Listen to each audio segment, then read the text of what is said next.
عارف الحركة دي؟ نغزة حادة في نص صدرك أو ناحية الشمال شوية بتخليك تخاف تاخد نفسك لا تموت، وبتبدأ تسأل نفسك هل دي جلطة؟ هل دي النهاية؟ هدي نفسك بس وتعالى كده أقولك دي إيه؟ دي غالبا حاجة اسمها متلازمة الالتقاط الأمامي الصدري أو Precardial Catch Syndrome. اسمها يخوف وعامل لها هيبة كده ومش عارف إيه وحاجة مجعلصة قد كده، بس في الحقيقة هي أبسط من كده بكتير. هي مش مشكلة في القلب أصلا، هي مشكلة في الأعصاب أو العضلات المحيطة بالقفص الصدري.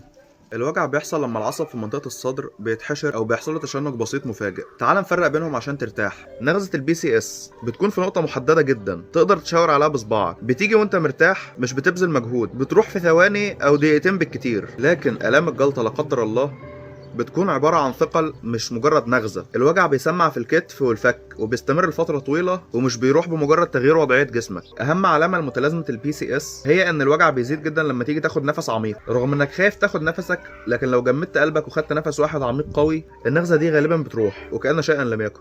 المتلازمة دي مشهورة جدا عند الأطفال والمراهقين والشباب لحد سن 30 سنة. الأسباب الحقيقية مش معروفة 100% لكنها مرتبطة بالقعدة الغلط، التوتر والضغط النفسي، النمو السريع في سن المراهقة. مش معنى كده إننا نهمل صحتنا، لازم تروح للدكتور لو الوجع اتكرر بشكل مبالغ فيه، الوجع معانا هجان وعرق بارد أو دوخة، لو سنك كبير وعندك تاريخ من أمراض الضغط والسكر. المرة الجاية لما تجيلك النغزة دي ما تتخضش، اعدل ظهرك وخد نفس عميق وكمل حياتك عادي.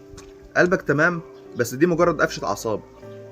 قول لنا في التعليقات النغزة دي جاتلك كام مرة النهاردة، وشارك الفيديو مع حد انت عارف ان النغزة دي بتجيله وعايز تطمنه. سلام.